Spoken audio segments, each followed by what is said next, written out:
Лишь одно упоминание наших ближайших родственников, приматов, вызовет у некоторых людей как минимум отвращение. «Сами вы обезьяны», – оскорбленно фыркнет лысый примат. Но почему сравнение с нашими ближайшими обезьянами, родственниками, нам так неприятно? Ведь ребята, они не самые глупые. Шимпанзе вон вообще простейшие орудия труда мастерят. Строго говоря, современные обезьяны нам действительно не родичи, по крайней мере, не прямые. У нас с шимпанзе был общий предок – дриопитек. Он жил 17-9 миллионов лет назад в Африке. Это целый род, в который входили и наши с вами предки. От него-то и пошли все человекообразные обезьяны – шимпанзе, гориллы и мы с вами. Так что шимпанзе нам действительно не предок, скорее двоюродный брат. Но вопрос все же остается открытым.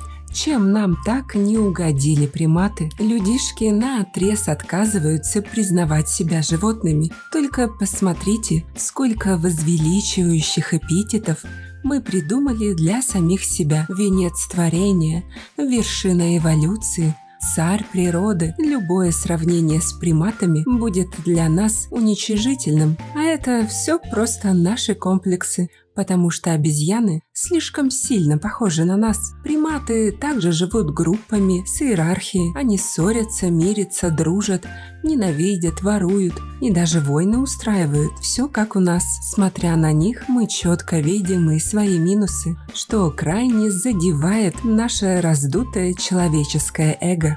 Получается, что обезьяны просто ярко отражают самые мерзкие человеческие пороки, и из-за внешнего сходства с ними мы их и не любим. Другие же животные кажутся нам чем-то иным, чем человек, поэтому вместо отвращения вызывают искренний интерес и даже умиление. Ну, например, котики. Вот и сегодня у нас в гостях совсем неприятный Homo sapiens родственник. Встречайте брутальную гориллу, которая только что слезла с нью-йоркского небоскреба. Горилла – это обезьяна из отряда гоминидов. По росту они сравнимы с человеком, но весят в среднем гораздо больше. При этом гориллы в разы сильнее своих лысых родственников. Но вопреки кинематографу, опасности они не представляют. Будучи травоядными, они отличаются спокойным и мирным нравом. Это скорее человек для них опасен, потому что именно люди сыграли основную роль в стремительном сокращении численности этих обезьян. Кстати, в ходе эволюции мы уничтожили еще 8 видов своих родственников. Живут и царствуют гориллы в экваториальных лесах Западной и Центральной Африки. Спросите, почему царствуют? Потому что гориллы – самые большие приматы. Никакой здравомыслящий хищник не рискнет наехать на обезьян-переростков. Взрослый самец гориллы – это целый шкаф по 2 метра высотой и весом в 150 килограмм. Самочки вдвое меньше, но им не надо быть большими, ведь их от всех бед спасет мужик с большой буквы «М». Живут атлеты обезьяньего мира небольшими группами по 5-30 особей. Вожак, его гарем и их дети.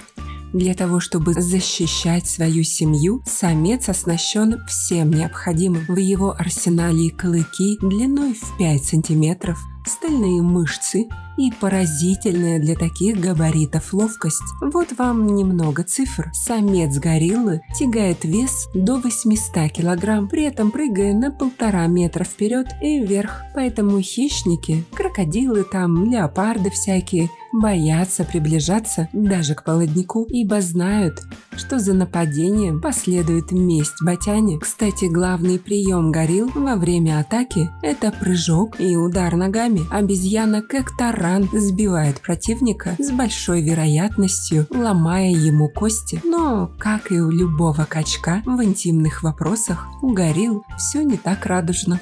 хотя в интеллекте ему не откажешь. Главу семейства обычно выделяют не только размеры мышц и сила. Альфа-самец – башковитый парень, причем во всех смыслах. На его черепе имеется гребень, в науке именуемый сагитальным. Благодаря удлиненной форме черепа увеличивается и площадь жевательных мышц, а значит кусь за попец какой-то там африканской кошки будет больнее. Вообще такой гребень есть у многих травоядных млекопитающих, чтобы пережевывать жесткие волокна. Вот и гориллы не стали исключением, ведь несмотря на всю брутальность и мощь, наш герой – исключительный веган, фрукты, бамбук, орехи – вот вся их еда. Поэтому, кстати, и живот у горилл напоминает пивной. Чтобы переварить необходимые 25-35 килограмм растительности в день, желудок нужен просто гигантский. Да и вообще, суровый образ горилл очень обманчив и сложился только в воображении их лысых родственников. Гориллы – неимоверно мирные создания, бродят себе по джунглям в поисках еды, каждый день мастерят гнезда для ночлега, вычесывают друг другу шерстку от паразитов и ведут себя тише воды, ниже травы. Самки и детеныши спят наверху, а вот самец устраивает свой ночлег под деревьями, так как для скалолазания по ветвям он слишком тяжелый. Разборки в группах происходят редко, и те между самками. Вспыльчивые дамы борются то за банан, то за вкусняшку для своего сыночки. До женских склок самцу дела нет, поэтому девчонки разбираются сами. Мужчинка занимается задачами поважнее, охраняет территорию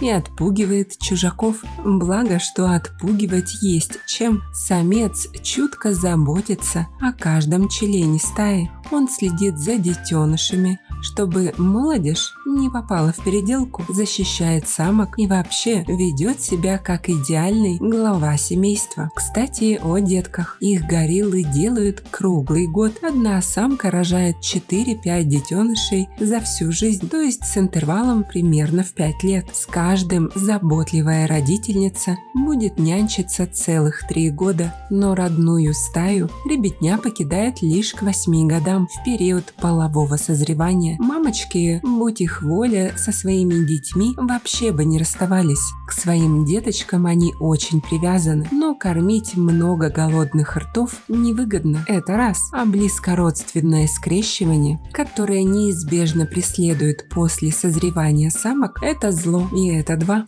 Как и наши дети, до 3 лет малыши горилл полностью зависят от матери. Ну а в среднем гориллы пугают лысых приматов до 40 лет. Молодые гориллы могут как сами основать новую семью, так и прибиться к уже существующей. Самок принимают на чужие территории с распростертыми объятиями. Но и самцов никто не бьет. До драк обезьяны опускаются крайне редко, чтобы все поняли, что хватает и угроз. Драки случаются лишь тогда, когда местный самец решил оспорить право альфы на лидерство, но даже тогда они очень редко кончаются кровью. Такие пугающие бои часто наблюдали зоологи, отчего долгое время считали горилл психованными монстрами. К сожалению, теперь люди обезьян не боятся и вовсю истребляют их целыми стаями просто ради трофеев, а осиротевших детенышей отправляют в зоопарки. Например,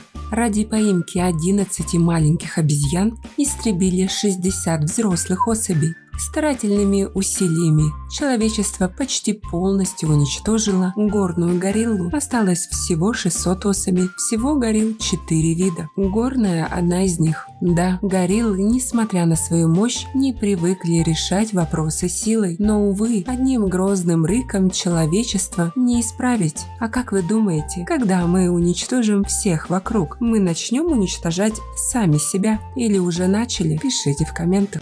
Также обращаю ваше внимание на то, что у нас появились дизайнерские брендовые футболки от канала. Пока я сделала великого медоеда и его русскую сестричку Росомаху. Приобрести их можно по ссылкам в описании к видео. Спасибо, что посмотрели этот ролик. Не забывайте ставить лайки, писать комментарии о том, какого бы животного вы хотели бы увидеть в следующем видео и делиться этим видео с друзьями. Это очень помогает развитию нашего небольшого сообщества. Подписывайтесь Подписывайтесь на наши паблики по ссылкам в описании к видео. Там много интересного. С вами был канал о животных Зу. Мы собираем большую видеоэнциклопедию про все виды животных планеты. Любите природу вместе с нами. До скорых встреч!